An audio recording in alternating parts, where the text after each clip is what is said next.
일본인들의 정치적인 망언, 왜곡, 그리고 혐한 발언들. 일본 인성은 왜 그런 걸까요? 도대체 왜, 그리고 어디서부터 잘못된 것일까요? 일본인들 개개인의 인성보다는 일본인들의 국민성에 대해 알아보겠습니다.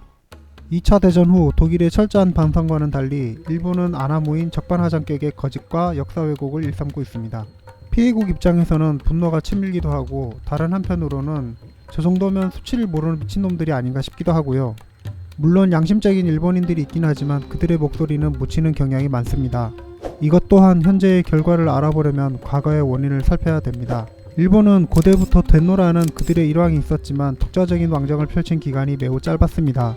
지금도 마찬가지이지만 옛날부터 상징적인 의미만 있었습니다. 주로 호족 관문의 섭정을 받았으며 이마저도 유지가 되지 못해 막부라는 군사정권이 들어서게 되었습니다.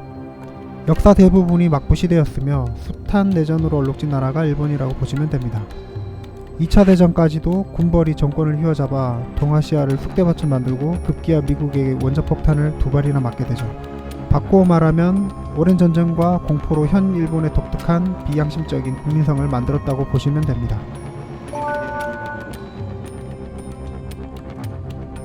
일본인들의 대표적인 가치관이라고 보면 되는데, 그 유래는 사륙을 일삼던 막부시대 무사들 때문에 나온 것입니다. 기운에 대한 여러가지 설이 있지만 간단히 요약하면 생명을 가볍게 여기다 보니 속마음을 마음대로 드러낼 수가 없었죠. 사회가 이렇다 보니 개인보다는 조직을 우선시하는 문화가 생겼으며 자신의 마음인 혼내는 숨길 수밖에 없었습니다. 그래서 반대되는 겉마음인 다테마이가 존재하는데 죽지 못해 거짓말을 하게 되는 꼴이죠. 사실상 표리부동의 정점을 찍는 것이며 우리가 알고 있는 립서비스와는 차원이 다릅니다. 수단과 목적을 위해 얼마든지 거짓말이 가능한 것이 혼내와 다테마에입니다. 이해를 돕기 위해 간단한 예시 하나 보시죠. そうだな。嘘だ。俺は今嘘をついている。本当は天井が低くて狭いところが大好きなんだ。でも俺にはもはや家族がいる。パパもやって。天井高2メートル72センチ。だから広く感じる。その家はジーボシグマ。天井が高いっていいわね。そうだな。また一つ嘘をついた。大和ハウス。天井が高い家にして本当よかったわね。そうだな。私は知っている。あなたは本当は天井が低くて狭いところが大好きなんだってことを私は全部知っている。パパもやって。天井が高い。だから広く感じる。その家はジーボシグマ。天井が高いって最高だな。嘘つき。大和ハウス。 아, 저런 뜻이군요. 도대체 누구를 위한 예의 바른 혼내와 다테마인지 모르겠습니다. 현재까지도 일본인들의 이러한 습성 때문에 대화하다 보면 도대체 무슨 의도인지 말이 안 통할 때도 많습니다. 일본이 자랑으로 여기는 사무라이의 무사도도 2차 대전 즈음에 급조된 엉터리 문화입니다. 전국시대와 막부시대를 들여다보면 역사 자체가 배신의 연속입니다.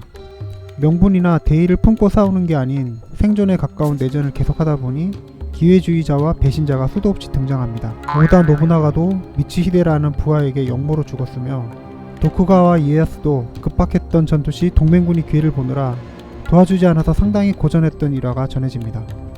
임진왜란의 원흉인 도요토미 히데요시 또한 기회주의자로 주군이었던 오다 노부나가 가문을 모조리 취합니다.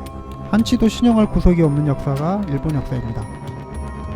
오죽하면 이순신 장군이 마지막까지도 일본 놈들을 이르러 신용을 할 수 없는 족속이라 괴멸시켜야 된다고 했을까요?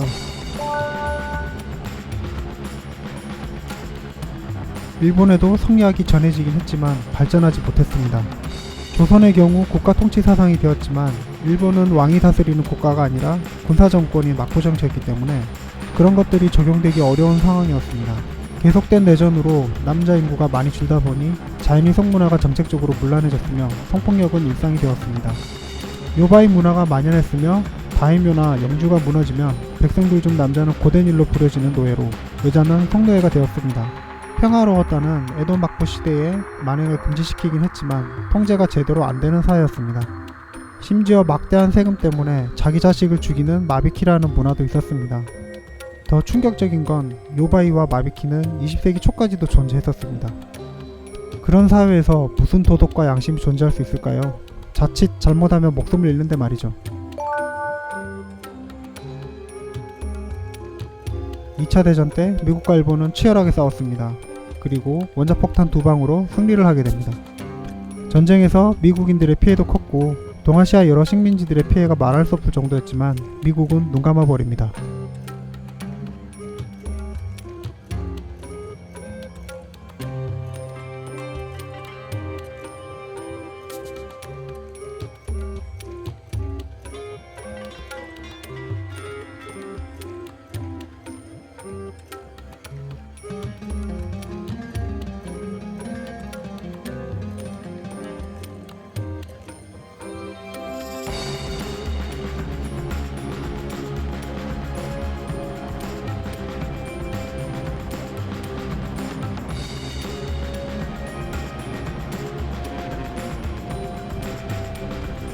철저하게 미국의 이익을 계산한 후 몇몇 A급 전범회에는 모두 사면해버리는 기가 막힌 일을 해냅니다. 그리고 일본의 자존심을 살려주기 위해 덴노로 불리는 일왕도 살려주죠. 이 도표를 보시면 독일의 경우와 일본의 경우는 매우 다릅니다. 미국의 특혜 때문에 그런 거죠. 심지어 미국은 의학 자료를 위해 잔인한 인체 실험을 했던 731 부대장도 사면시킵니다. 그 사면 명단에 A급 전범에는 나중에 일본 총리가 되는 기시 노부스케도 포함되어 있습니다. 현재까지도 독일은 철저한 배상과 나치 범인 색출 그리고 매년 피해국에게 사죄를 하는 반면 일본은 미국의 비호 아래 생색내기식의 배상 그리고 피해국에게 역사 왜곡과 망언을 일삼고 있습니다. 옛 역사부터 모태인생 쓰레기 국가였는데 미국이 한층 업그레이드 시켜준 꼴이 된 겁니다. 전쟁에서 패배 후 일말의 양심을 회복할 기회가 있었지만 미국이 면죄부를 주니 기고만장을 하는 것이죠.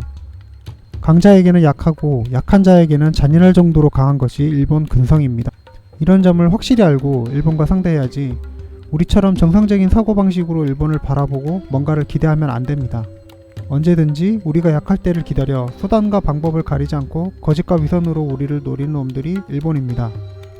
일본은 지금도 그런 걸 준비하고 있고요.